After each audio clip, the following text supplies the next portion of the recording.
നമസ്കാരം. ഇൻഫർമേഷൻ മീഡിയയുടെ പുതിയൊരു വീഡിയോസിലേക്ക് എല്ലാ കൂട്ടുകാർക്കും ഒരിക്കൽ കൂടി സ്വാഗതം.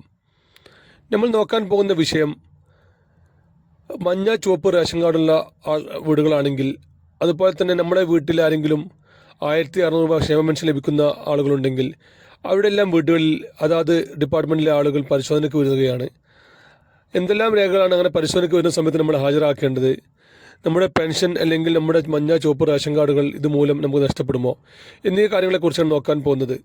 അതിനുമുമ്പായി ഇൻഫർമേഷൻ മീഡിയയുടെ വീഡിയോസ് നിങ്ങൾ ആദ്യമായിട്ടാണ് കാണുന്നതെങ്കിൽ ചാനൽ സബ്സ്ക്രൈബ് ചെയ്യുക.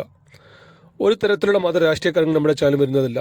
ഗവൺമെൻറ്റിന് ലഭിക്കേണ്ട സേവനങ്ങൾ, ആനുകൂല്യങ്ങൾ, അറിയിപ്പുകൾ എന്നിവയെക്കുറിച്ച് മാത്രമായിരിക്കും വീഡിയോസ് വരുന്നത്. ശ്രദ്ധിക്കുക, ഗവൺമെൻറ് സേവനങ്ങളിൽ എപ്പോൾ വേണമെങ്കിലും പുതിയ മാറ്റങ്ങൾ വരാം.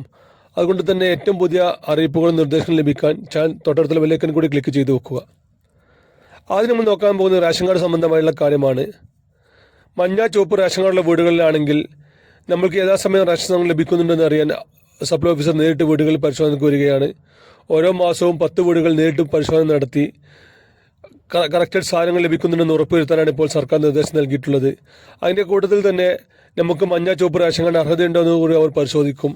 അങ്ങനെ അർഹതയില്ലാതെ കണ്ടു കഴിഞ്ഞാൽ നമ്മൾ വാങ്ങിയ അരിക്ക് തുല്യമായ പൈസ നമ്മൾ അടയ്ക്കേണ്ടി വരും. എന്തെല്ലാം കാര്യങ്ങൾ കൊണ്ടാണ് നമുക്ക് മഞ്ഞ ചുവപ്പ് റേഷൻ നഷ്ടപ്പെടുമെന്ന് നോക്കാം. നമ്മുടെ വീടുകളിൽ 1000 സ്ക്വയർ ഫീറ്റ് മേലെ വീട്ടിൽ താമസിക്കുന്ന ആളുകളാണെങ്കിൽ അവർക്ക് മഞ്ഞ ചുവപ്പ് റേഷൻ അർഹതയില്ലെന്നാണ് സർക്കാർ ഇപ്പോൾ അറിയിക്കുന്നത്.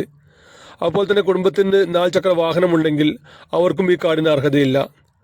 മറ്റൊരു കാര്യം, 1 ഏക്കർ മേലെ ഭൂമിയുള്ള ആളുകളാണെങ്കിൽ അവർക്കും ഈ കാർഡിന് അർഹതയില്ല.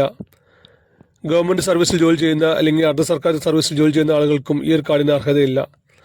അങ്ങനെയുള്ള ആളുകൾ ഈ കാർഡ് കൈവശം വെക്കുകയാണെങ്കിൽ അവർ എന്നു മുതലാണോ അനർഹമായി കൈപ്പറ്റിയത് അന്ന് മുതലുള്ള ഫൈൻ നമ്മൾ അടയ്ക്കേണ്ടി വരും. ഓരോ കിലോ അരിക്കും 40 രൂപ വെച്ച് നമ്മൾ ഫൈൻ അടയ്ക്കേണ്ടി വരും. അപ്പോൾ എല്ലാ ആളുകളും ഈ കാര്യം വളരെ ശ്രദ്ധിക്കുക. അതുപോലെ തന്നെ ഇങ്ങനെയുള്ള കാർഡുകളുടെ വീടുകൾ മരണപ്പെട്ടു പോയ ആളുകളില്ല എന്ന് ഉറപ്പുവരുത്തുക. പ്രവാസികളാണെങ്കിൽ NRK രേഖപ്പെടുത്തുക. ഇങ്ങനെയുള്ള കാര്യങ്ങൾ ഉറപ്പായും ചെയ്യുക. അല്ലെങ്കിൽ അല്ലാത്ത പക്ഷം നമ്മൾ വലിയ രൂപത്തിലുള്ള ഫൈനും മറ്റു കാര്യങ്ങളും അടയ്ക്കേണ്ടി വരും. അതുപോലെ തന്നെയാണ് നമ്മൾ ക്ഷേമ പെൻഷൻ വാങ്ങുന്ന ആളുകൾ ശ്രദ്ധിക്കേണ്ട കാര്യം.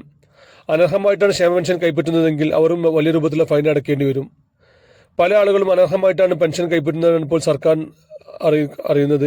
അതുകൊണ്ട് തന്നെ വരും ദിവസങ്ങൾ തന്നെ അവരും അവരുടെ വീടുകളിലും പഞ്ചായത്തിൽ നിന്ന് ഉദ്യോഗസ്ഥർ വീട്ടിലെത്തി പരിശോധന നടത്തും. മുകളിൽ പറഞ്ഞതുപോലെ തന്നെ 1000 സ്ക്വയർ ഫീറ്റിലെ വീട്ടിൽ താമസം ഉണ്ടാവുക, വീട്ടിൽ 4 ചക്ര വാഹനം ഉണ്ടാവുക, 1 ഏക്കർ മേലെ ഭൂമി ഉണ്ടാവുക, സർക്കാർ അർദ്ധ സർക്കാർ സ്ഥാപനത്തിൽ ജോലി ചെയ്യുന്ന ആളുകളാവുക. അങ്ങനെ പല കാര്യങ്ങൾ കൊണ്ട് നമുക്ക് അനർഹമായിട്ടാണ് പെൻഷൻ കൈപ്പറ്റുന്നതെങ്കിൽ നമ്മളിപ്പോൾ കൈപ്പറ്റിയ പെൻഷൻ മുഴുവൻ നമ്മൾ തിരിച്ചടയ്ക്കേണ്ടി വരും.